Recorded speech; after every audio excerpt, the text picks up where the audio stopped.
People are picking their pronouns now. Your pronouns are not for you to pick. It's how we describe you. You see that guy over there? Go talk to that man. Don't call me. Call me a woman. No, we're describing you, dumbass. You don't tell me how to describe you. You go to work now, any company, first day. My name's Skylar. I'm he, him. Yeah, we know.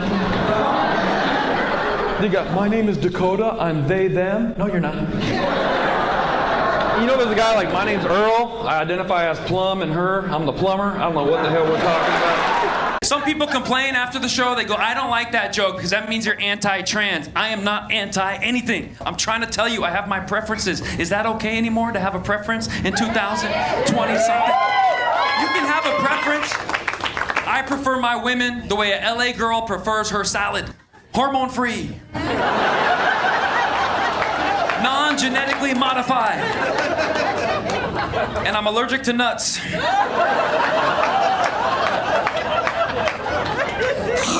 I don't want him in my throat. Absolutely based and hilarious. So they were checking out Kevon, this Persian comedian destroying woke people non-stop in this compilation. Make sure you subscribe to him. Links in the description below. Let's go. But I don't want to make fun of groups that are marginalized. Like, I don't make fun of, like, Leah Thomas. You guys know the girl swimmer who was a man last year? Well, last year was a man, worst swimmer in America. This year, she's the #1 swimmer in college sports. But I don't make fun of that because that is some low-hanging fruit, if you know do that. Instead, I use my comedy and my time up here to spread love, understanding, and maybe a compromise. And here's my compromise for all the people on different sides of the aisle. Why don't we have men's sports for men, women's sports for women, and then a new category for the new category. See what they can do.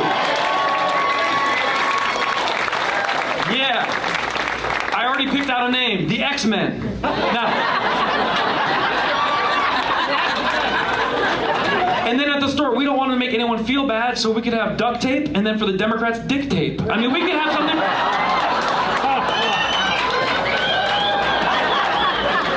Who's voting for Kamala Harris? Y'all gonna do that? She's from Oakland. We cannot be unburdened by what has been when we can be unburdened by what could be. Okay? Kamala, what's your favorite color? I was born in a middle-class family. I grew up a middle-class kid. And in a middle-class family, you were not in the upper class or the lower class.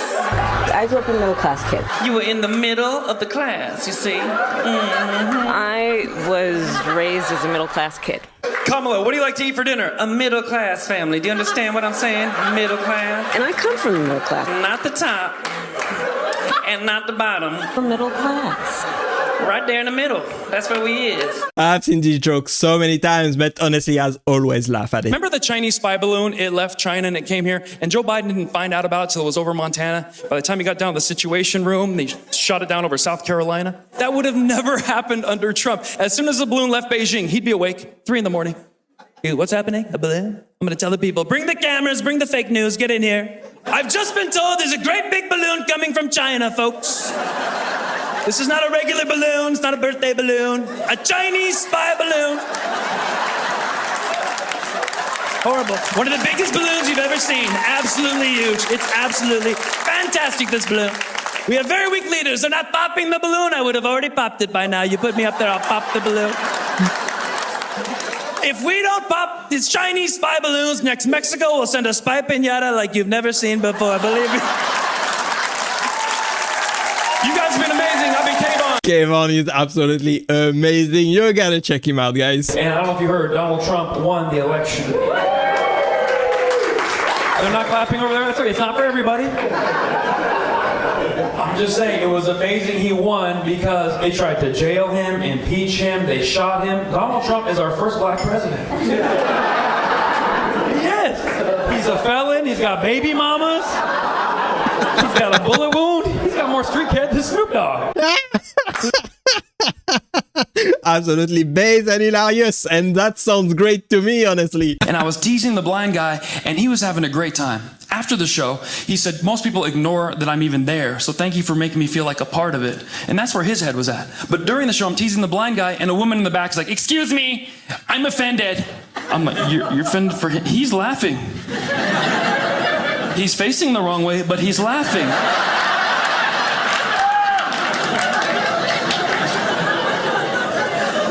And to his credit, this is the best part. I go, do you know her? He goes, I've never seen her a day in my life. Honestly, if you're easily offended, don't go to a comedy show. I don't care if you voted for him or not. I miss Donald Trump. I miss him. And let me tell you why. He would have explained what's going on in a funny way. And at a third grade level, so everybody could understand. We need him right now. We don't know what's going on. We hear stuff we don't know. He could be like, right now there's a balloon going over the United States of America. Very big balloon. This is not a birthday balloon. This is one of the biggest balloons you've ever seen. 3 school. Honestly, I just love his Trump impression. He's doing good. I know he would laugh at that joke with the Let's Go Brandon t-shirt. I like that, yeah. I feel bad for the Let's Go Brandon t-shirts because Brandon's not running anymore. He was like, huh? I'm not running? What happened? Huh? He doesn't even know he's not running right now. We got Kamala Harris running. We need to not be unburdened by what has been, by what can be. Okay? You understand? 10 years old, this will happen. You'll be sitting in your room playing video games with your best friend. Your best friend, he'll hit pause. Would you hook up with a dude for $1 million? What kind of question is that? You're 10, you're like, no, quit messing around, let's play the game. Now he'll just keep increasing the imaginary amount of money until you finally agree. Like, what about $10 million? No. 100 million? No. And you're like, what about $1 billion? See? The answer to $1 billion is yes. Because you're 10, but you know that's a lot of money. You're like, all right, for $1 billion, let's be real. Okay, yes. Your best friend like, you're gay, dude, you're gay. Your best friend makes fun of you, goes to school, tells everyone, the whole school makes fun of you. He said he would do it for $1 billion. But don't feel sad, because I'll tell you this, as you mature, you realize the older you get, the less money you would hook up with that imaginary dude for. When you're in your 20s, you're like, where's that $1 million dude we were talking about? In your 30s, 500 grand sounds nice right about now. And there's some men right now in their 50s going, $100 is $100, damn it. I got a family to feed. Yeah, that's Bidenomics for you. Hopefully Trump is able to fix it. So many people cannot afford a living right now, and it is sad. Go to the gym in West Hollywood, which is also a very gay gym. And it brings up a question I never thought I'd have to answer. When changing from my gym clothes into my swimsuit in front of a room full of gay dudes, which way should I face? And some people that are born and raised in America, they don't even appreciate it as much. And that really bothers me when I see like a celebrity on TV hating on the country. The one that really pissed me off the most was Megan Rapinoe. I don't know if you guys know who that is. Yeah, I'll explain. Megan Rapinoe is like a soccer player. She's got like pink and purple hair. And this is what messed me up. She went to the White House. I've never been. And she got to meet the president. I never got to do that. And she went on TV at the president's house and was like, this country's never been fair for people like me. Because she's like LGBTQIA+. And I'm like, but you're at the White House. You got all this. And I looked it up. She gets paid to play soccer. $3 million for playing soccer, you guys. Not even real soccer. Women's soccer. This guy is speaking out the truth. Awesome. The Karens will come for me for that joke. They will. Just so you know, like that's gonna come. You know, they might even Will Smith me while I'm up here. Just hit me.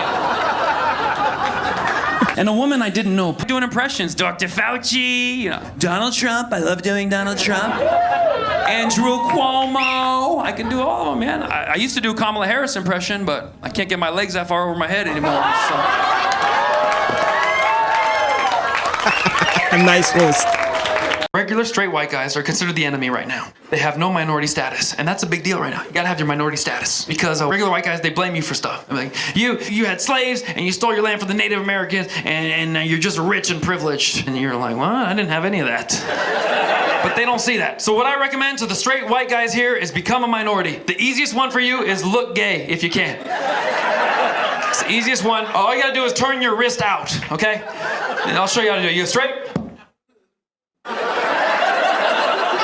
Now you're protected too. All right, you might get into college, get into the military easier. I don't join the firefighter academy. I don't know what's gonna happen. Turn your wrist out. You just be you look nicer to people. You go from he might beat your ass to he might touch it. Hey.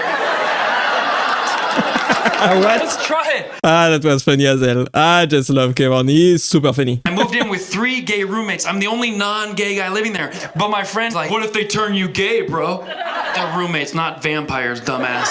What do you think's gonna happen? Like they just show up in my room late at night? Like, who are you? I'm Fagula. I'm the gay vampire. What do you want from me? I want to suck your you-know-what. Regular, guys. I don't know how he does it, but these jokes are hilarious. I went to Thailand to do comedy. My friend has been to Thailand many times before. He said, be careful, Kayvon. Some of those women are not women. I was like, yeah, but you can tell. He's like, you can't tell, dude. He looked at me like he had been tricked. I was like, all right, so I'll be extra careful. So I got there and I was at this hotel. I'm like, I'm going to the club tonight. And the lady was like, oh, you're gonna have fun. Nice Thai lady. I go, hey, how do I know if it's a woman or not really a woman at the club? She's like, oh, very simple. I go, really? She goes, yeah, if she very pretty, it's lady boy. I said, excuse me? She goes, if she very, very beautiful, that's lady boy.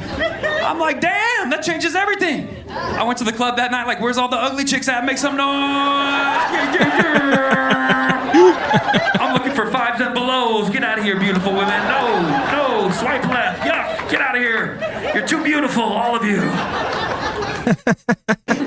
Comment down below if you've ever been to Thailand and seen some ladyboy. Looked it up, and by the year 2050, Latinos will be the #1 population in the United States. Give it up for Latinos. Latinos, I want to be your top 3 favorite comedian by year 2050. George Lopez, Gabriel Iglesias, and me, Kayvon. But you can call me Cabron.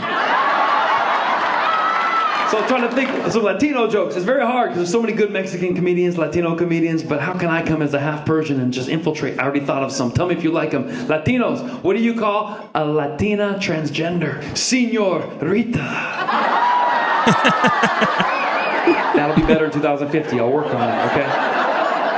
What do you call it when you suck a Latina's boobies too hard? Dos hickeys. What do you call a gay Mexican guy who keeps trying to hook up with your uncle? Tapatio. Am I ready for 2050 or what? Gracias. I agree with him. There are some very, very good Mexican comedians or Latino comedians. Let me know if I should make a video on them. This has happened a lot. Anytime you do a comedy show, there's always someone who complains after the show they didn't like one thing. And they've ruined their night, they want to ruin yours too. I stand out there and I just greet everybody, and there's always the person who's last in line. This is the typical Karen of the group. You know, the Karen? You know, I don't like the term Karen. I can feel the pushback. It's racist. I get it. Karen is an annoying white woman. I don't know how that became a thing. I'm trying to be inclusive. There are annoying women of every ethnicity. Can we be honest? Thank you. I'm pro Karen, all right? That's right. We got a Karen. Are you a Karen? Your name is Karen? See? She's a nice person. It's a Karen. Yes. Why are we only making fun of annoying white women? There's annoying Latinas. Nobody talks about them. I call them Karenitas. Let's do this, all right? Yeah. Annoying Asian ladies, Kairens. And everybody's had a run-in with an annoying black lady, Kanai. We talk about Kanai. Y'all scared to talk about Kanai, but you talk about Karen, huh? I like making fun of everybody equally because that's how you know everyone's equal, if we can all take a joke. And I think I've made fun of everybody. I've been a victim in my life, and you just got to roll with the punches. I'll tell you the last time I was a victim, and watch how you won't even care. Because if it happens to a guy, a lot of times society goes, whatever, figure it out, dude. As a straight white guy, no one's going to help you at all. I went to a hair salon once in a new town. Check this out. You're not even going to care what happened to me, but I'm a victim. Watch. I'm a victim. I went to a hair salon in a new town, never been. I had a comedy show that night. I said, can you cut my hair because I got a show tonight? And the lady was like, sir, we don't do men's hair here. Isn't that gender discrimination? I had money, I needed a haircut. She's like, go somewhere else. We don't cut men's hair here. And no one's gonna support me. This isn't going to the Supreme Court anytime soon, you know? True. There's no lawyer I'll take that case. No, I had to just go somewhere else and just shut up, right? Exactly. Some of you are like, why are you even telling us now? I know, but when I got to the door, I stuck up for myself. I turned around, I go, would you have cut a lesbian's hair? They're like, yes. I'm like, well, that's the same haircut I was going for.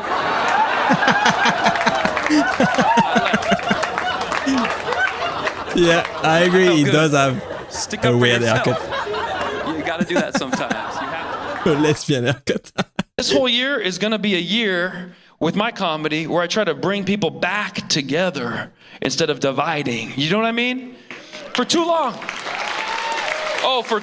they divided us. Nasty election, and you just saw Obama and Trump are friends now. They're laughing at funerals together. So if they could be friends, we better get along too, okay? I know this audience is divided. Everyone that voted for Kamala's on this side, and then the Trump people are on this. I said separate them. Or did I get it backwards? Okay. But it doesn't matter. It's time to unite because we have proven as a country that we will thrive, we will survive, and we will do great even if we don't have a president. Joe Biden taught us that. We will survive without the president.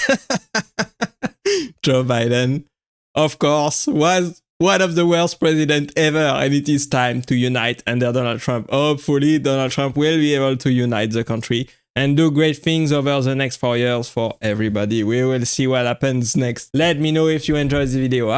Like Kevon, he is a great Persian comedian, one of the most famous comedians that is Persian as well. Make sure you go check him out. If you enjoyed this video, links are all in the description below. Thanks for watching. I appreciate you being here as always and staying with me till the end. And click right there to watch the next video. And I will see you there. Bye bye.